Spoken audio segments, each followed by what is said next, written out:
Bonjour, on fait le point tout de suite sur les obligations convertibles avec Hubert Lemoine qui est le responsable de cette classe d'actifs chez Schelcher Prince Gestion. Hubert, bonjour. Bonjour Bogdan. Vous allez bien? Très bien. Alors, petit bilan sur le semestre pour les convertibles. Écoutez, jusqu'il y a quelques jours, le bilan est plutôt bon.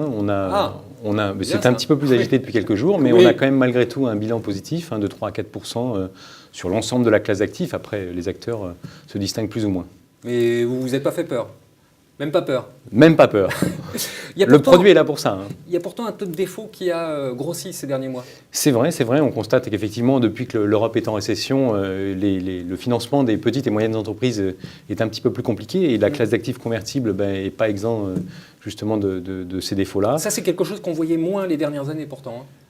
La classe d'actifs n'est pas habituée effectivement à avoir beaucoup de défauts. Et on constate depuis le début de l'année qu'il y a eu effectivement le défaut de Pescanova et la restructuration vraisemblable d'IVG. Donc une augmentation de ces défauts potentiels, ce qui confère à la classe d'actifs un petit peu plus de risque qu'auparavant. Alors Hubert, vous avez 5 fonds chez Schelcher Prince qui Tout à sont fait. bâtis autour des obligations convertibles. Lequel faut-il mettre en avant? Alors de notre point de vue, c'est Schelcher Prince Global World qu'il faut mettre en avant aujourd'hui. Pourquoi? Le côté diversifié en termes d'exposition géographique. On voit aujourd'hui que les différents continents n'ont pas les mêmes régimes de croissance, n'ont pas les mêmes politiques monétaires, et donc le fait de mutualiser ces expositions-là, finalement, diminue un peu le risque du portefeuille. Mais il y a un risque de change quand même. Il y a un risque de change puisqu'il a la spécificité de ne pas être couvert contre le risque de change. L'exposition majeure est en dollars, puisque 60% du fonds est exposé en dollars, et puis on a à peu près 30% du fonds qui est exposé à l'euro. Donc ça bouge pas mal en ce moment les devises. Vous savez gérer ça? Ça bouge beaucoup. Secoue quand même. Alors ça secoue énormément, Ouais.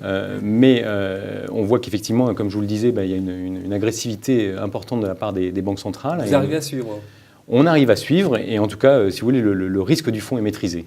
Et en termes de performance alors, qu'est-ce que ça donne? Les performances sont un peu inférieures à 4% depuis le début de l'année, ce qui est tout à fait raisonnable dans un monde où les actions, elles, sont proches de zéro depuis le début de l'année. Donc vous êtes content de la performance sur le semestre et sur plus longue date si on avait à regarder? On est tout à fait satisfait de la performance, puisqu'on a justement, comme je vous disais, pas loin de 4% de performance, mais avec un risque divisé par 3 par rapport au marché des actions.